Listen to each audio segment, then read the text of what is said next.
We are reading from page 126 in our Places to Know book, The Glory of Ancient Rome. Ooh. You can get an idea of just how monstrous these pillars are when you see the little people down here. Or big people, they just look little in comparison to the pillars. Yeah, in comparison to the little pebbles below them, they're giants. The people of ancient Rome met and mixed at open marketplaces called forums. The most important of these, the Forum of Romanum, or Roman Forum, became the center of Roman government. The Roman Forum was filled with many beautiful buildings, arches, and temples. There, lawmakers met the Curia, or Senate House. Court was held in the Basilia Julia, and public records were kept in a building called the Tabularium. A tabularium, kind of like a sanitarium. Oh, that's just for something else. What's a sanitarium? Oh, like an insane asylum. Sanitary. Oh, yeah. Don't say asylum. Why? The main street of Rome, the Via Sacra or Sacred Way, crossed the Roman Forum. Victorious generals marched their armies down the street through the Arc of Septimius Servus and across the Forum. Is that how you would say it? Septimius Servus. After the fall of Rome, the buildings and monuments in the Roman Forum gradually crumbled. In time, people called it the Cow Plain because it looked so deserted.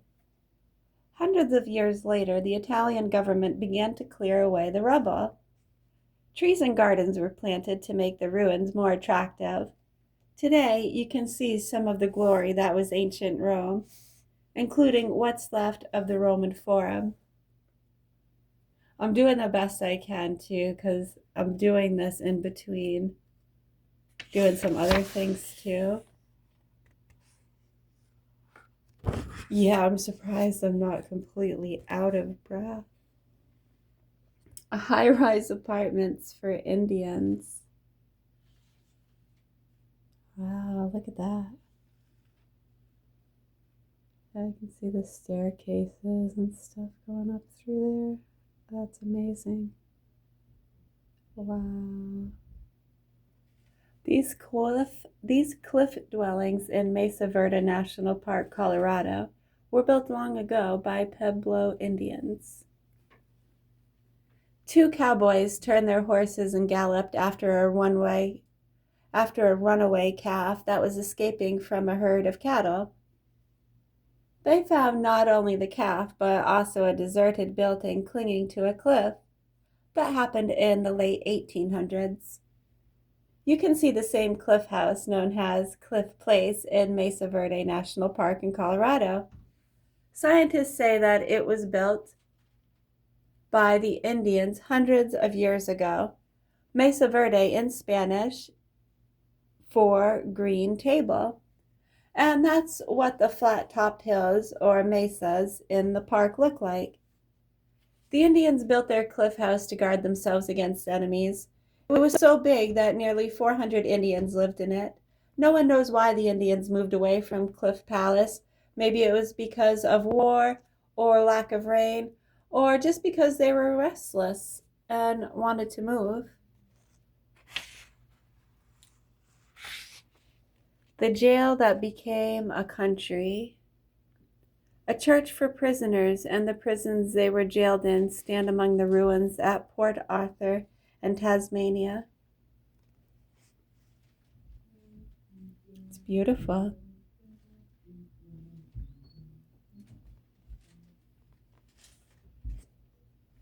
Strange as it may seem, Australia was first settled because of the Revolutionary War in America.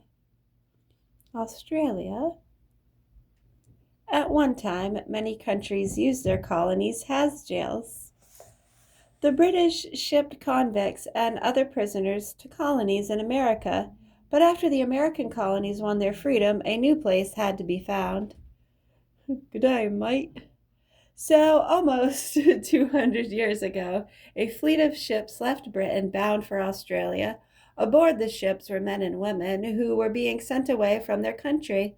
Some of these people were criminals, but many of them had been put in jail simply because they had no money to pay their debts. These first Australians settled at what is now Sydney, Australia's largest city. Be-dum, be-dum, bum. Later, some of the worst criminals were sent to the special prisons called penal settlements. One of the main penal settlements was Port Arthur on Van Diemen's Land. This life at Port Arthur was about as bad as you can imagine, and there wasn't much chance to escape. Guards and dogs kept watch, shark-filled waters crushed against steep rocky cliffs. Many prisoners tried to get away, but few ever made it. Port Arthur served as a prison for about 30,000 men over a period of almost 50 years. Then, 2 years after it was abandoned, most of the settlement was destroyed by fire. Today, many tourists visit Port Arthur. Among the ruins that have been standing for about 100 years, you can see the prison and watchtower, a house, a church, and a hospital, all built by the prisoners. The ruins serve as a reminder that Australia is a country that began as a jail.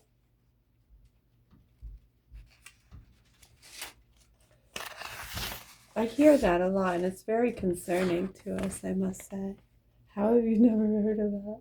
I know it's strange. Even elderly people say this. I did not know that.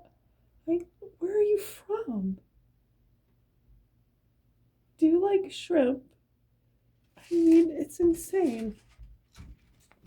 Um, I like shrimp sometimes. Once in a while, I'll eat a piece or two of shrimp. It's not something I can eat a lot of once in a great while. If it's cooked right, too, it has to be sourced properly. Theater of Stone. What's this? That is Aristophanes wrote Greek comedies long ago. Plays by Aristophanes and others were performed in Athens, Greece at the Theater of Dionysus, which looks like this today. All the people in a city can't fit into a theater at the same time to see a movie or a play. Movies and plays are usually shown more than once so that everyone who wants to see them has a place to sit. But long ago, when plays were first put on in the country that is now Greece, there was only one performance of a play.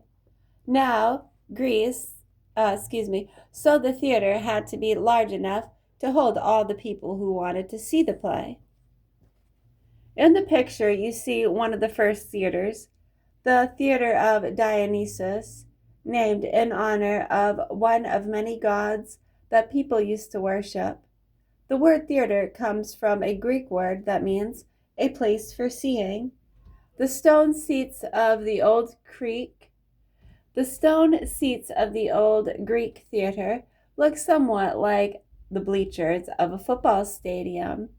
The Theater of Dionysus in Athens, Greece, is now in ruins.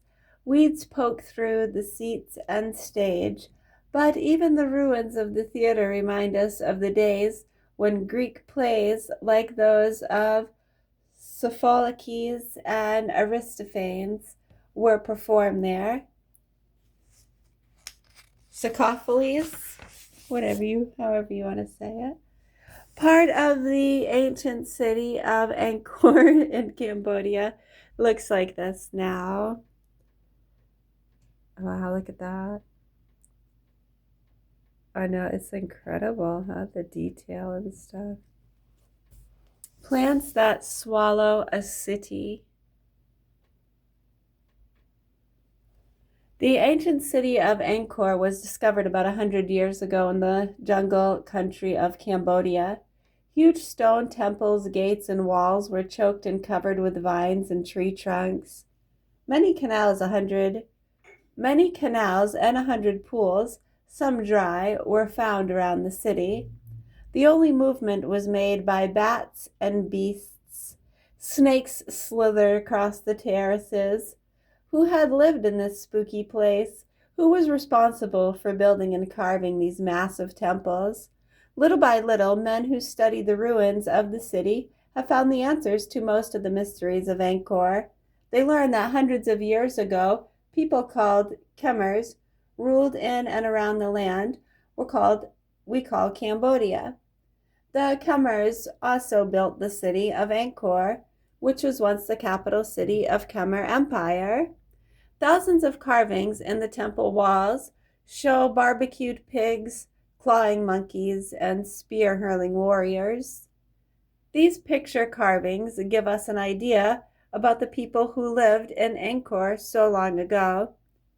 Recently, people have cleared the jungle from the city with bulldozers, and many of the canals again carry water, canals that once watered the rice fields in the ancient Khmer Empire.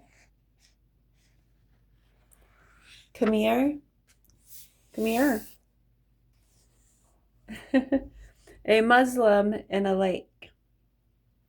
We are on page 136 and 137. How would you like to visit the kind of village some people in Europe lived in thousands of years ago? You can do just that if you go to the West German fishing village of Unterwaldigen on the shores of Lake Constance. Unterwaldigen. Here, on this large lake that borders the countries of Germany, Switzerland, and Austria, you can see a rebuilt prehistoric village. Yes, the village is built on the lake, for this is the usual kind of village. For this is not the usual kind of village. All the houses are on platforms out on the lake. These platforms are built on stilts to raise them above the water. On each platform, there are a few log huts with straw roofs. You get from one group of huts to another by crossing wooden footbridges, also built on stilts. Houses of this kind are known as lake dwellings. The primitive people who lived here thousands of years ago built their village on the lake to protect themselves against enemies and floods. This rebuilt village is a museum, the open-air museum of German antiquity, but almost halfway around the world on the island of New Guinea in the Pacific Ocean, there are people who still live in lake dwellings. Their homes are much like the lake dwellings built thousands of years ago in many parts of Europe. The mystery of Stonehenge. The huge stones in this picture look like footstools for dinosaurs or building blocks for giants.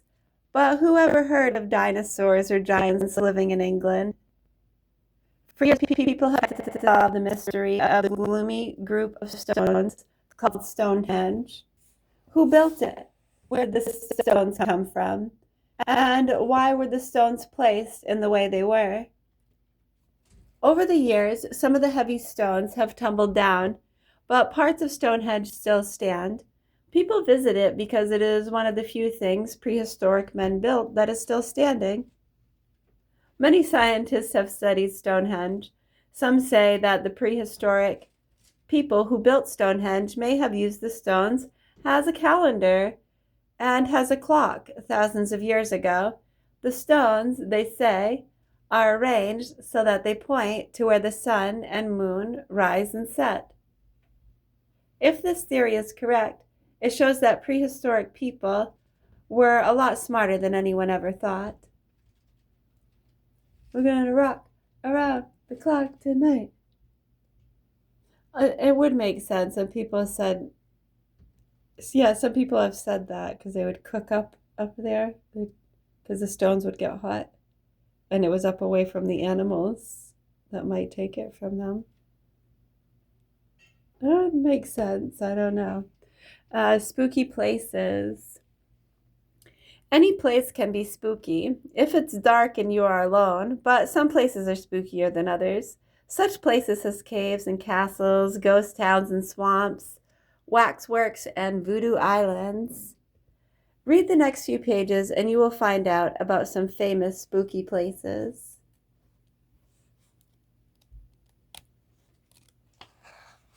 And we'll read the first page here and then take a break from reading. Skip the page. Stars of Death. Ooh, look at that. The tiny lights in this picture are really glowworms in the Watamu Caves in New Zealand. Wow, that's beautiful. Yeah, right? Like being under the ocean.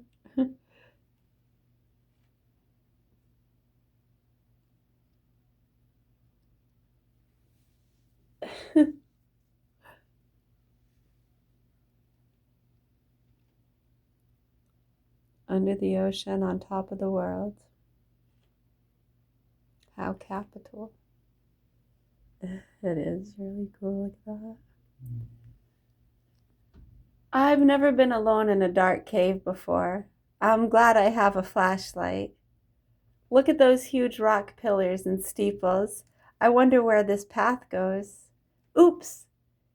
It ends at a deep hole. I'd better get out of here. I think I see some lights up ahead.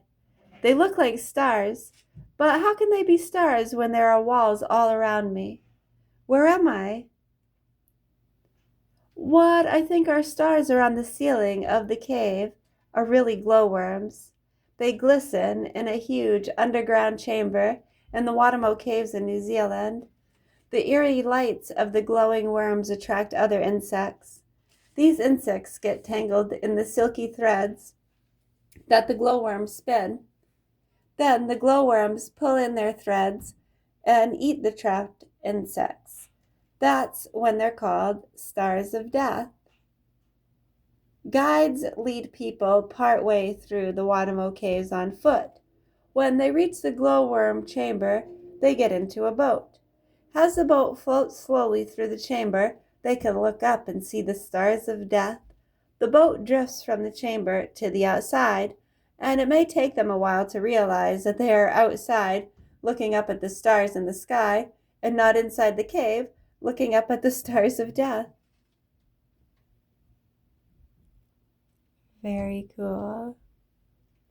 And we will pause there, do a little more later.